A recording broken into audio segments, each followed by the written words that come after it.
শহরে এখনো শীত জেঁকে বসেনি, তবে দিনে আবহাওয়া গরম থাকলেও সন্ধ্যা নামতেই ঠান্ডা পড়ছে। তুলে রাখা শীতের পোশাক বের করে ধুলা ঝেড়ে নেওয়ার এখনই সময়। তবে দীর্ঘদিন বাক্সবন্দি গরম জামা কাপড় বের করেই তো আর পরতে পারবেন না। হাতে সময় থাকতেই বদ্ধ হয়ে পড়ে থাকা গরম পোশাকে রোদ লাগিয়ে নিন ভালোভাবে। দীর্ঘদিন বাক্স বা আলমারিতে তুলে রাখলে কাপড়ে ভ্যাপসা গন্ধ ও ধুলার আস্তরণ জমে যায়। তাই শীতের কাপড় ব্যবহারের আগে বেশ কিছু বিষয় মাথায় রাখুন। ব্যবহারের আগে উলের তৈরি জামা কাপড় একবার ধুয়ে নিন। সোয়েটার, মাফলারের মতো উলের জামা কাপড়ের সঙ্গে অন্য জামা কাপড় না ধোয়াই ভালো।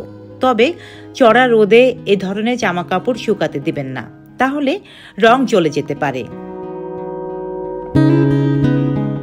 দীর্ঘদিন বাক্সবন্দি রাখা কাঁথা ব্যবহারের আগে ভালো করে ধুয়ে পরিষ্কার করে নিন।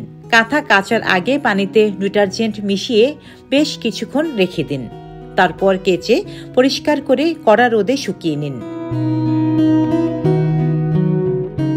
লেপ কম্বল ভালো রাখতে এগুলো কড়া রোদে দিন। তবে সপ্তাহে অন্তত 1 থেকে 2 বার লেপের কভার বদলে নিন। কম্বল যদি তুলোর না হয় সেক্ষেত্রে পানিতে শ্যাম্পু মিশিয়ে ধুয়ে নিন। ডেস্ক রিপোর্ট, সাম্প্রতিক দেশকাল।